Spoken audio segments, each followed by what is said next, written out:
Hernán Lacunza, buenas noches. Hola, hola, ¿cómo les va? ¿Qué tal? ¿Estamos complicados? ¿Va a explotar? ¿Va a haber plan bomba, como dicen ustedes en la oposición? ¿Explota la economía? La economía está en una situación muy delicada, no de ahora, de hace tiempo. Tiene un deterioro parsimonioso, pero persistente. Las reservas netas son menos del 1% del PBI, la inflación es 100%, la brecha cambiaria 100% y la pobreza 40%. Esto no es una novedad, no es de esta semana, es un deterioro gradual que el gobierno suele reaccionar reprimiendo las consecuencias, sube la inflación, entonces hace controles de precios, sube la brecha cambiaria, entonces interviene en el mercado de cambios. Le faltan dólares, entonces reprime el cepo importador. Obviamente todo eso tiene daños colaterales. Uno de ellos que está sintiéndose en los últimos 5 o 6 meses, en los últimos 2 trimestres, es la recesión. La economía ya está cayendo y eso va a traer problemas de empleo y de agudización de la pobreza. Bueno, cuando tenés, Marcelo, una política económica voluntarista que dice todo el tiempo, bueno, acá problema más Estado, sin preocuparse cómo lo va a financiar, y dice que la emisión no genera inflación y la deuda en pesos no importa porque es en pesos, bueno, un día te despertaste en la inflación en 100 y nadie te quiere renovar la deuda, ¿no? ¿Usted le había creído a Massa cuando habló de una inflación de 3, 4 puntos? ¿Era posible eso? No, no era posible, no va a ser posible. Básicamente, Edgardo, porque si la inflación está cómodamente instalada arriba del 6%, eso es más del 100% anual, para que baje hay que hacer algo distinto. Y lo que se hizo fue más de lo mismo. La actual conducción económica empezó diciendo no sirven los controles de precios. Me acuerdo la metáfora que usó, porque es como pisar la manguera, pero el agua sigue ahí ejerciendo presión.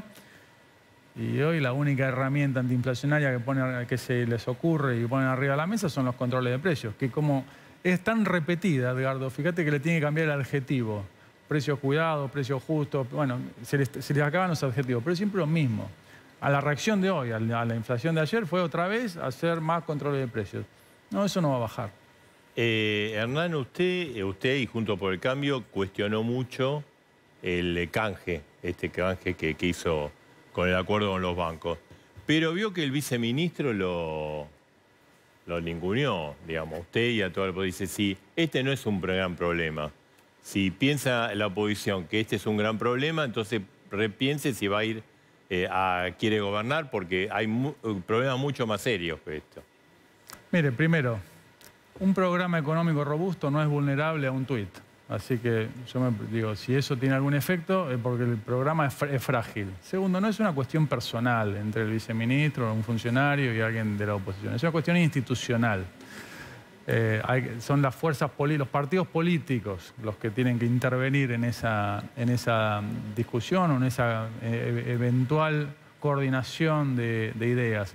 Porque yo me puedo poner de acuerdo con un funcionario, pero si después no lo valida su autoridad política, no sirve para nada. Tercero, me parece que tiene más problemas con su propio gobierno que con la oposición. Su propio gobierno, la semana previa al canje, votó una moratoria previsional que cuesta medio punto el producto. Eso no es gratis. Cuando los bonistas, los bancos o el resto de los bonistas leen que aumenta el gasto público de manera permanente medio punto del producto sin saber cómo se va a financiar, cuando tenés que renegociar la deuda, o sea, un canje, te piden condiciones más exigentes, rayana con la usura, pero entonces vamos a negociar de rodillas, siempre en la cornisa, que si no renegociamos esto, nos caemos al abismo. Bueno, obviamente, cuando estás en la cornisa, bueno, es esto o la muerte, bueno, hagamos esto, pero esto va profundizando el abismo, que cada vez es más profundo, valga la redundancia. Entonces, la vez siguiente tenés un problema superior, y a eso referimos cuando decimos bomba, o el lenguaje bélico es un poco antipático, es un deterioro persistente de las condiciones y no es lo mismo tener 10 puntos de deuda que 12 del producto que 14. Y a eso referimos. Usted habla de los problemas internos. Vamos a meternos en el supuesto escenario que ganen ustedes y sean gobierno. ¿Cómo van a hacer para gobernar y para llevar adelante un plan económico firme con todas las peleas internas que tienen hoy? Bueno, las discusiones hoy que hay dentro de Juntos por el Cambio, acá hay un precandidato a presidente, son naturales Edgardo, de un espacio que ha pasado de tener una conducción casi unipersonal, porque así se gestó, y un liderazgo claro, a un esquema mucho más plural, con muchos candidatos presidenciables, que tiene las ventajas de tener se nutre de más cantidad de ideas, y tiene la desventaja de que, bueno, es más anárquica, si se quiere, la consolidación de esas ideas. Pero bueno, bien, enhorabuena, eso, la democracia es la democracia interna de los partidos y dentro de un espacio. Así que me parece natural que haya esas discusiones y previas a unas elecciones primarias, donde cada precandidato quiere distinguirse de su colega competidor ocasional, pero eso no inhibe que haya una matriz común de pensamiento. Aquí Gerardo lo podrá ratificar, o no, creo que lo puede ratificar en unos minutos, que estamos trabajando los equipos económicos de todos los partidos, y la verdad que con mucha sintonía, y le diría que después cada uno pone un énfasis distinto en una palabra o en otra, pero las ideas son las mismas. Pero ahí yo he percibido que los dirigentes, después le vamos a preguntar a Morales, ¿no? Políticos, hay, no bronca, pero cierto, dice... Pero al final el discurso de la oposición es el discurso de los economistas, que es piantavoto. Porque ustedes quieren ajuste. No, nosotros queremos una Argentina que crezca, que baje la pobreza, que baje la inflación. Y los líderes políticos también. Y lo que decimos es, miren, la magia y la economía son cosas distintas. Entonces dejemos de chamullar con que acá no hay que arreglar nada. Miren, el problema no son los ajustes, son los desajustes, Marcelo. La gente queda afuera, como se dice vulgarmente, queda afuera cuando hay desajuste. Cuando las cuentas públicas están desordenadas, hay inflación. ¿Sabe quién la pagan? Los pobres. Cuando las cuentas externas están desordenadas, desajustadas, hay devaluación. ¿Sabe quién paga? Los pobres. Así que le tengo mucho miedo a los desajustes. Cualquier ajuste está precedido de un desajuste. Pero y eso es lo que conversamos con los líderes políticos. El salario real en este momento está en el nivel más bajo, por lo menos del gobierno de Cristina, en Macri. Sí. Entonces, la gente dice, no me alcanza, viene un gobierno y ajusta, lo voy a tener que pagar yo de vuelta Pero ajuste no quiere decir necesariamente en los salarios. ¿Sabe por qué el salario real está en los niveles más bajos? Bueno, porque todo lo que no hacemos por las buenas, con la política económica sana, lo hace el dólar por las malas, y eso pierde poder adquisitivo, o la inflación por las malas, y eso pierde el poder adquisitivo del salario. Ahora, siempre los ajustes, la CUNSA lo terminan pagando lo que menos tiene en este país, sea el gobierno del signo que elija. El peor ajuste, el que más pagan los que menos tienen, ¿sabes cuál es, Edgardo? La inflación. Ese es el peor ajuste sobre los pobres. Porque hasta ahora ningún gobierno pudo solucionar. Porque usted y yo tenemos la posibilidad seguro de defendernos de la inflación, porque tienen un salario indexado por paritarias, y porque podemos hacer un plazo fijo ajustado por inflación, o porque tenemos una propiedad inmueble que también se ajusta por inflación, o un vehículo. Todo eso más o menos sigue la inflación. Los trabajadores más vulnerables no tienen todo eso, son informales, se les atrasa, a los 15 días se les derritió el salario por la inflación. Bueno, no tienen ahorros, con lo cual, o los que tienen los tienen en efectivo y se le van también derritiendo. Así que el peor ajuste es la inflación para los pobres. Hernán, el gobierno, cuando ustedes criticaron la renegociación de la deuda y sacaron, en realidad creo que el 6 de febrero fue el primer comunicado que sacaron. Dijeron, no, atrás de esto, de esta dureza de Hernán Lacunza, de Luciano La Espina, está Macri, que quiere incendiar el país, porque si se incendia el país, él tiene chance de ser candidato a presidente. ¿Macri le bajó línea? El gobierno busca fantasmas y culpables externos a todos los problemas. Trató de vivir 3 años de la presunta herencia y ahora quiere vivir su último año de los posibles sucesores. O sea, entonces siempre el problema está afuera, en la oposición, en la herencia, en los que vienen, en la guerra, en la pandemia. Nunca es responsable de nada. No, mire, nosotros trabajamos en Juntos por el Cambio, con los colegas que usted mencionó, con Gerardo, con Horacio Rodríguez Larreta, con María Eugenia Vidal, con Patricia Bullrich, con Mauricio Macri, porque tenemos una comunión de ideas, no es que nadie nos dice lo que tenemos que decir. No hay una cosa tal como un chirolita que repite ideas. Así que, más que discutir personas y buscar fantasmas y culpables personales, discutamos ideas. Entonces, la idea de los canjes es esta. Estamos siempre en la cornisa. Preguntémonos por qué estamos siempre en la cornisa. ¿Qué es esto o la muerte? Que si no es el acuerdo con el fondo, es la muerte.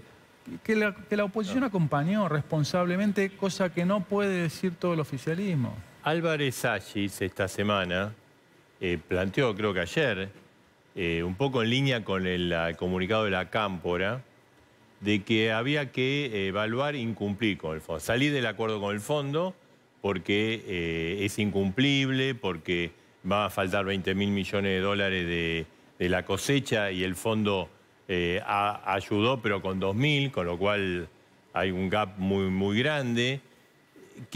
¿Es factible eso para usted? Bueno, es la pregunta, se relaciona con la pregunta anterior, ¿no? También el diputado Máximo Kirchner dijo algo parecido, que la redefinición de metas con el fondo eran perjudiciales.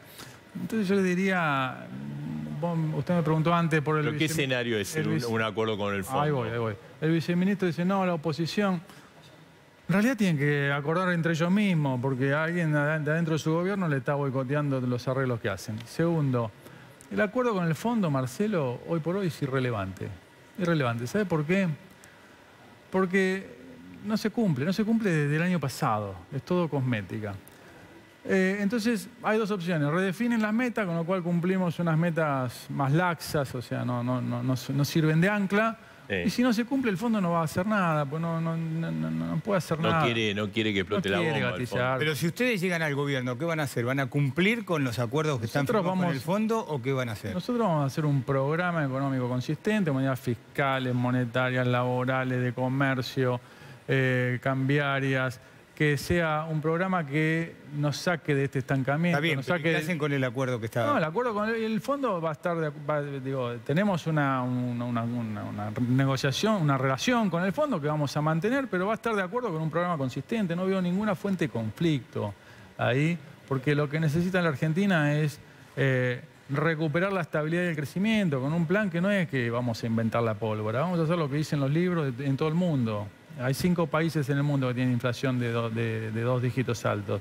Los otros 190 no tienen. Entonces no es que no se sabe qué hacer. Hernán, digamos, esta deuda que se reperfila, que se renegocia, se indexa. O sea que cuando asuma el próximo gobierno, si son ustedes, si usted es el ministro de Economía, se va a encontrar con el doble de deuda. Se indexa a un nivel del 100% más o menos.